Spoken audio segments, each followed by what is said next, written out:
فرمایا کہ جب جوڑ کا رشتہ مل جائے تو پھر نکاح کرنے میں جلدی کرنی چاہیے۔ بعض لوگ بےجا نکاح میں دیر کرتے رہتے ہیں جس کی وجہ سے گناہوں کی زندگی ہوتی ہے۔ تو میرے ساتھوں نے جب سید فاطمہ الزہرا کو رخصت کیا تو یہی بات فرمائی حضرت علی نے کو کہ علی اگر تم محبت دو گے تو فاطمہ تمہاری۔ یہ ازواج زندگی کا سب سے گولڈن رول ہے جو نبی اسلام نے ہم کو سکھایا۔ نبی اسلام کے ساتھ فرمایا خیرکم خیرکم لأہلہ، کہ تم میں سے سب سے بہتر وہ ہے جو اپنے اہل خانہ کے لیے بہتر ہے۔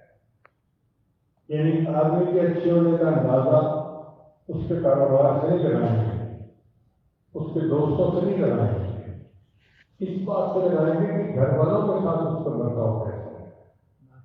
اگر اچھا برتاؤ ہے تو اچھا انسان ہے، اچھا برتاؤ نہیں تو پھر اچھا انسان نہیں۔ اسی لیے اللہ تعالیٰ نے اما حوا کو آدم علیہ السلام کی پسلی سے پیدا کیا۔ سر سے پیدا اس لیے نہیں کیا کہ اس کو سر پہ نہ بٹھا لینا،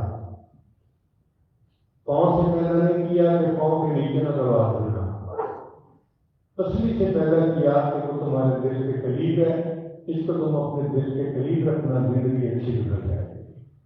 ہمارے اس ماحول میں 100 بچیاں جب گھر سے رخصت ہوتی ہیں تو 100 کی 100 کی نیت لے کے چلتی ہیں کہ ہمیں گھر کو آباد کرنا ہے۔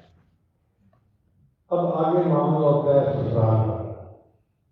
خاوند، ساس اور سسر یہ سب محبت پیار سے اس کو ڈیل کریں تو گھر آباد ہو جاتا